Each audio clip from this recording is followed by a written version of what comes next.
ನಮಸ್ಕಾರ, ಎಲ್ಲರಿಗೂ ಕನ್ನಡ ಅಡುಗೆ ಚಾನಲ್ಗೆ ಸ್ವಾಗತ. ಇವತ್ತು ನಾನೊಂದು ಹೊಸ ಥರದ ಬೆಳಗಿನ ತಿಂಡಿಯನ್ನು ಮಾಡಿ ತೋರಿಸ್ತಾ ಇದ್ದೀನಿ ರೀ. ತುಂಬ ಈಸಿನೂ ಟೇಸ್ಟಿನೂ ಮತ್ತು ಹೆಲ್ದಿ ಕೂಡ. ಬೆಳಗ್ಗೆ ಕಡಿಮೆ ಸಮಯದಲ್ಲಿ ಅವಸರದಲ್ಲಿನೂ ಮಾಡ್ಕೋಬೋದು.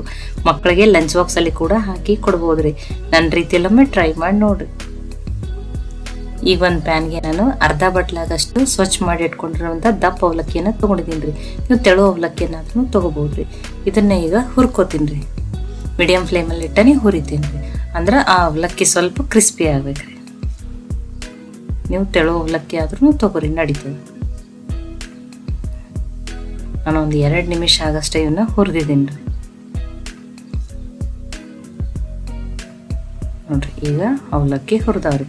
ಇದೇ ಅವಲಕ್ಕಿ ಒಳಗೆ ನಾನು ಯಾವ ಬಟ್ಲೆ ಅವಲಕ್ಕಿ ತೊಗೊಂಡಿನಲ್ರಿ, ಅದರಲ್ಲೇ 1 ಬಟ್ಲಾಗಷ್ಟು ಸಣ್ಣ ರವೆಯನ್ನು ತೊಗೊಂಡಿದ್ದೀನಿ ರೀ.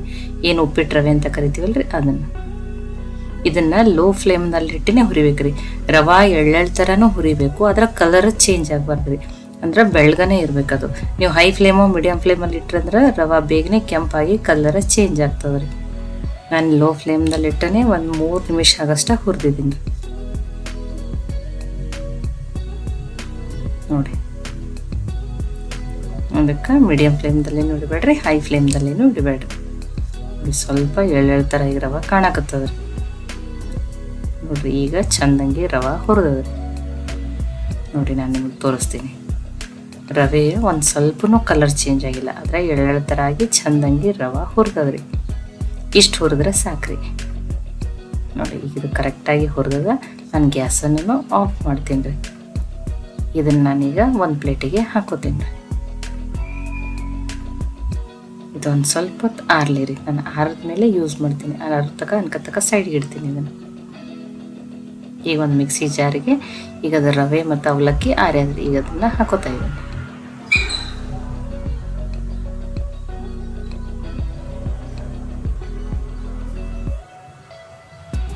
ರವೆ ಬಿಸಿ ಇದ್ದಾಗ ಹಾಕೋಬೇಡ್ರಿ, ಆರದ ಮೇಲೇ ಹಾಕೋದು. ನೋಡಿ, ಈಗ ಇದನ್ನು ಗ್ರೈಂಡ್ ಮಾಡ್ತೀನಿ ರೀ. ಅಂದ್ರೆ ಅವಲಕ್ಕಿನೂ ಚಂದಂಗಿ ಪುಡಿ ಆಗಲಿ ರೀ. ನೋಡಿ, ರವೆ ಅವಲಕ್ಕಿ ಸೇರಿ ಫೈನ್ ಪೌಡ್ರ್ ಥರ ರೆಡಿ ಆಗಿದೆ ರೀ.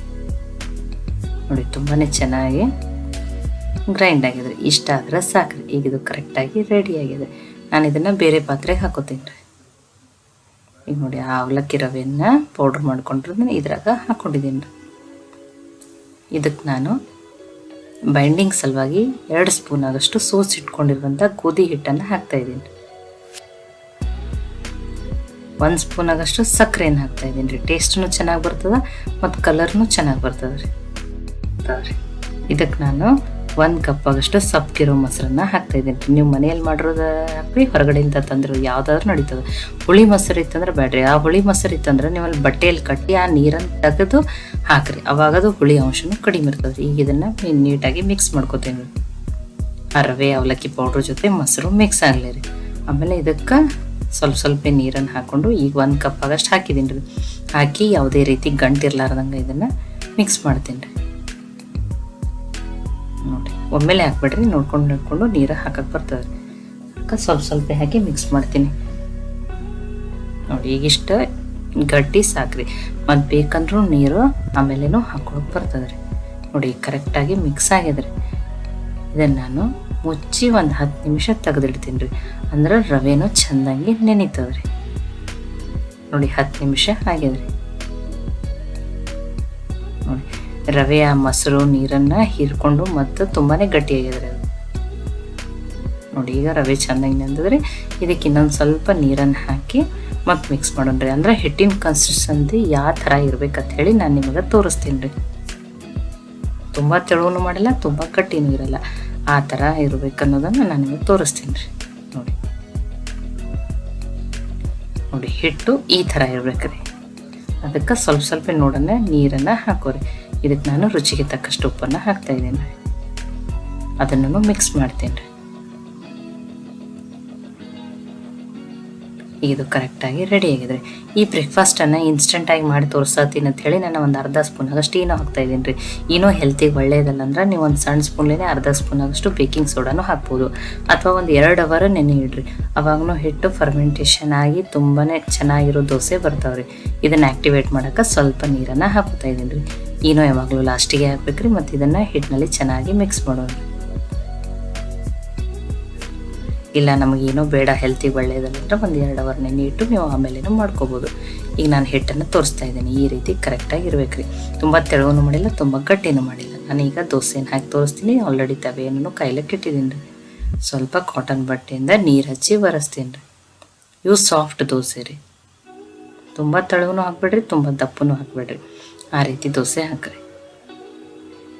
ನೋಡಿ, ಇದಕ್ಕೆ ನಾನೊಂದು ಸ್ವಲ್ಪ ತುಪ್ಪ ಹಾಕ್ತಾಯಿದ್ದೀನಿ. ನೀವು ಎಣ್ಣೆನೂ ಹಾಕೋಬೋದು. ಇದನ್ನು ಮುಚ್ಚೆನೆ 1 ನಿಮಿಷ ಬೇಯಿಸ್ತೇನೆ ರೀ. ನೋಡಿ ಎಷ್ಟು ಗುಳ್ಳೆ ಗುಳ್ಳೆ ಥರ ಎಷ್ಟು ಚೆನ್ನಾಗಿ ತೂತಾಗಿ ದೋಸೆ ಎಷ್ಟು ಚೆನ್ನಾಗಿ ಬಂದದ ನೋಡಿ.